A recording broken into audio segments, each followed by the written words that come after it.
দেখুন কত সুন্দর হয়েছে কাঁঠালের কোপ্তার বড়াগুলি।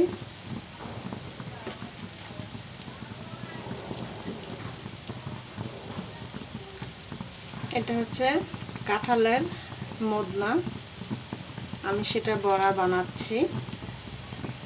আমি প্রথমে এটা সিদ্ধ করে নিয়েছি, মদনাটা ছোট ছোট করে কেটে নিয়ে সিদ্ধ করে নিয়েছি।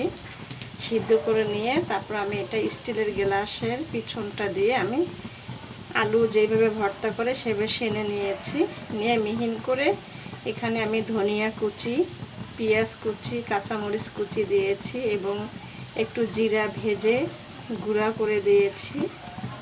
তারপরে এখানে আমি একটু চাউলের গুঁড়ি দিয়েছি, দিয়ে একটা ডিম দিয়েছি ভেঙে, দিয়ে আমি সব মিক্স করে একসঙ্গে খামির করেছি। করে তারপর আমি এটা কাঁঠালের মদনাটা দিয়ে আমি এটা কোপ্তা বানাচ্ছি। দেখুন কত সুন্দর হয়েছে, মচমচা হচ্ছে কোপ্তাটা।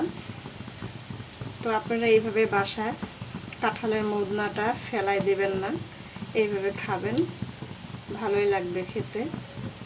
নাস্তা হিসেবে পরিবেশন করতে পারেন।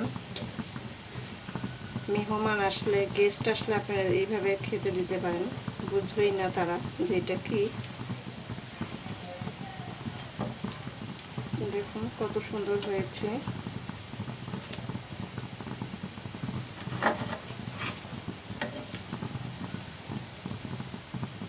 ভাবা যায় যে কাঁঠালের মদনার কোপ্তা খাওয়া যায়। আমার তো চিকেন কোপ্তা, তারপরে গরুর গোশের কোপ্তা, মাছের কোপ্তা বানিয়ে খাই, কিন্তু কখনো কি কাঁঠালের মদনা, মাঝখানের মদনাটা দিয়ে কি কোপ্তা বানিয়ে খেয়ে দেখেছি। একবার খেয়ে দেখুন, ভালোই লাগবে। কিন্তু উপকরণগুলো আবারও বলে দিচ্ছি। আপনি কাঁঠালের মদনাটা ছোট ছোট করে কেটে নেবেন, নিয়ে এটা সিদ্ধ করে নেবেন। ওখানে ধনিয়া কুচি, কাঁচামরিচ কুচি, পেঁয়াজ কুচি, চাউলের গুঁড়ি, ডিম ভেঙে দিয়ে মিক্সার করে তারপরে একটা ডিম আলাদা বাটিতে নিয়ে লবণ দিয়ে মিশিয়ে আস্তে আস্তে করে চুবি নিয়ে আপনারা এইভাবে তেলে ভেজে খাবেন। এটাকেই কাঁঠালের মদনার কোপ্তা বলে। দেখুন কাঁঠালের মদনার কোপ্তা কত সুন্দর বানানো হয়ে গেছে। তো আপনারা বাসায় এইভাবে বানিয়ে খাবেন, আশা করছি ভালো লাগবে।